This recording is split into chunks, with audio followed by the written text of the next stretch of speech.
Мен дарат же гусул алганда көп күмөн санап, дарат же гусул өтпей калабы деп кайра жууй берем. Ушул адатты кантип жок кылам? Бул васваса деп коет. Васваса жаман да? Жок, бул ушундай неме бар. Бир алдыңызбы, жакшытакка ышкаладыңызбы? Намазга келейин деп же бүткөндө ушул жер кургак болуп калса керек дейт да ол. Анан кайра барып алат бул. Ал жер бүткөсө, жок, сол жак мындай болуп калды, да кайра алат. Бир алым мындай деген да. Дарат алып тур. Эми келсе, мынал жерин кургак болгон. Бар дагы алдым дейт. Келсем, дагы эле башка жагына өттү дейт да. Бүгүн ушу даратсыз эле окуйм мен. Не болсо ошо болду окуйм. Ошо ойдон баягы азгырыгы токтоду дейт да. Болбосо, бул жер аз мына бул кыйналып атат да бул. Мен билем бунучу. Дарат алат, жарым саат алат.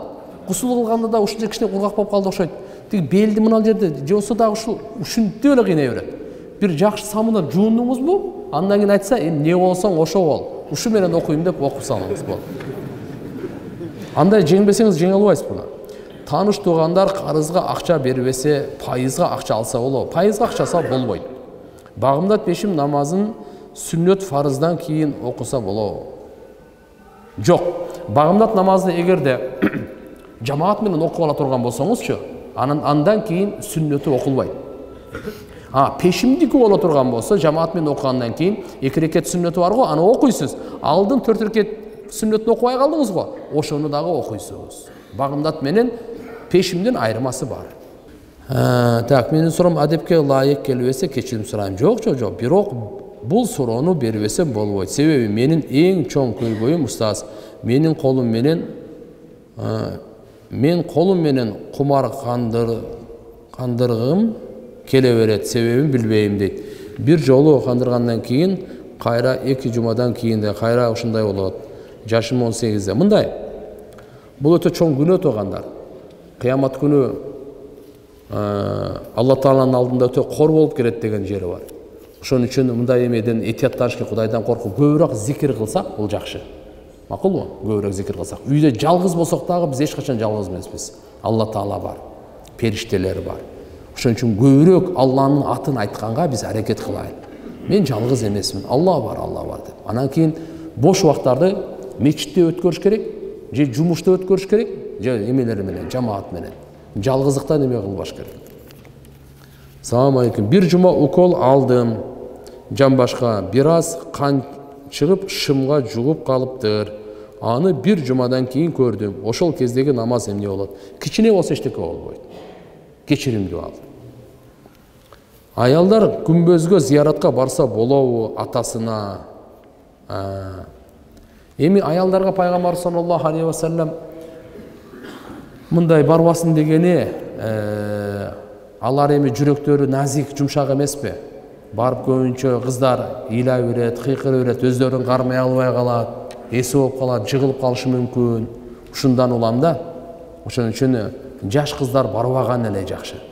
Эгерде улгайып калган энелер болсо, ошондо чогуу барып зыярат кылып саламдуу айтып келсе болот. Андай эмес, Шам намазды куптанга чейин окуса каза болбойбу? Сүннөтүн каты убакытта, кайсы убакытка чейин окуса болот? Мындай. Куптанга чейин, куптандын убакыты киргенге чейин окусаңыз болот. Албетте макруh болуп калат, бирок окусаңыз боло берет. Рүкүгө же саждага барганда имамдан биринчи барганга тыюу салынган го. Ошондо сурообуз. Имам Аллаху деген жеринен баштап рүкүгө же саждага барабызбы? Же болбосо имам Аллаху акбар деп толук айткандан кийин анан рүкүгө барабыз. Кандай болбосун имамдын сөзүнө карабаңыз. Имамдын өзүнө караңыз. Бул деген мындай кээде бир тизеси ооруган, же болбосо жашы улгайган имамдар бар да, Аллаху акбар деп мынтип барып чакта, аркадагылар уже саждада да. Андай болбойт ал. Ал мисалы ошон үчүн сиз имамды карап туруп эме кылыңыз да. Ошон үчүн кээ бир имамдар эми опытныйлар бар. Андай мисалы карылар болсо, акыры мындай жакындап калганда Аллаху акбар дейт да. Чтоб арка жактагы муктадилерди этиятташ үчүн. Имамдан мурда саждага, рүкүгө барбаш керек. Сөзүнө карап эмес, өзүнө карап, себеп дегенде тізесі ауырайды азыркындай. Сиз жашсыз, ал кары киши, ал акырын саждага барат, тизесин таянып мынтип барат, ага чейин эле саждага барып калбаңыз. Айша энебизден риваят келет го, пайгамбар саллаллаху алейхи вассалам түнкүсүн көп ибадат кылат эле. Анан мен кичине эс алып албайсызбы? Алла Таала сиздин келечектеги жана өткөн күнөөлөрүңүздү кечирген деген.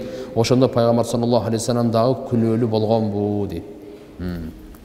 Жо пайгамбар саллаллаху алейхи вассаламдын бул күнөөлөрү деген сөздүкү тагындар хилафы аула деп коет. Хилафы аула дегени жакшы менен жакшыраак.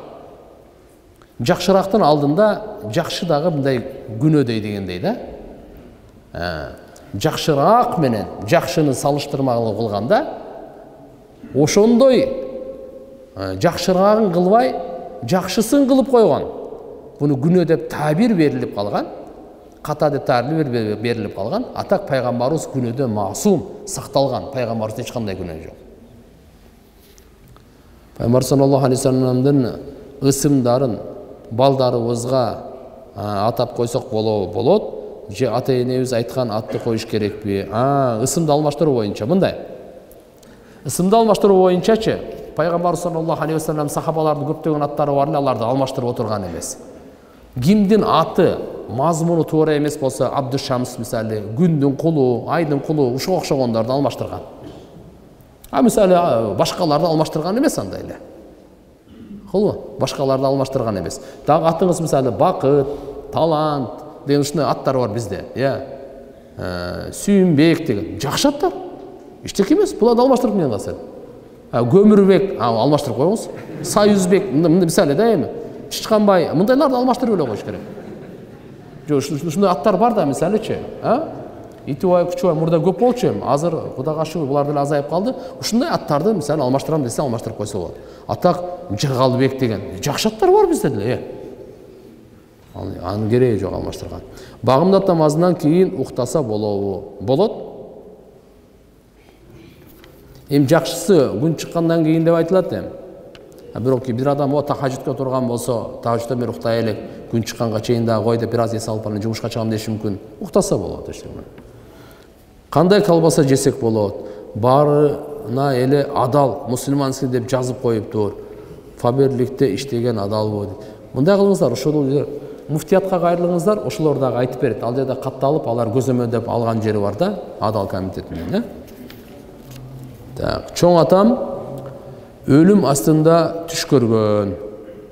Түшүндө бир адам өрүкзар бактын ичинен пышып турган өрүктөн ооз тийиңиз деп өтүнгөн экен. Жебейим деп жооп кайтарганда пайгамбардын өрүгү деп айткан экен. Ошондон ооз тийип ширим даамын айтып каза болду. Бу түш кандай белги дейт. Пайгамбардын аты аталган болсо жакшы. Мүмкүн бейишти мөмөлөрүнөндүр пайгамбар саллаллаху алейхи вассалам. Жакшы түш.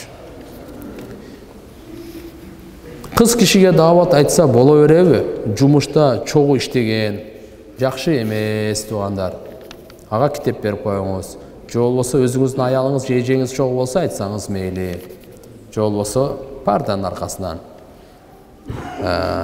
Түш жооруган аалым бар Кыргызстанда. Муфтиятка барсаңыз, фатва бөлүмүндө. Вак болду. Ал акыркы бирөөсү калып айтып коеюн, карап коелу.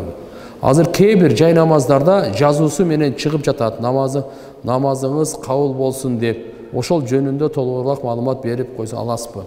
Однотонный жай намазга өтүш керек туугандар. Однотонный бар го. Азыркылар кээде Кабанын сүрөтү бар. Кээ бир жерде оймолор, оюңузду тияк бияка алып кеткен жерлери бар. Пайгамбар саллаллаху алейхи вассалам бир жолу үйүндө намаз окуп атып, Айша энебиз ушундай бир парда тартып койгон экен, ошол оюн алаксыкандан кийин парданы буйруган аны берип бергенгечи. Биз жай намаз кээде однотонный болсо жакшы, эң жакшы. Эң жакшы жай намаздар бир өмүр боюнча. Акыркы суроо. Жуунган жерден чыккан суу менен идиш аяк жууган суу кошулса кандай болот? Эч нерсе болбойт. Өкүмү кандай болот сизге рахмат? Эч нерсе болбойт. Бардыгы канализацияга бир кетет.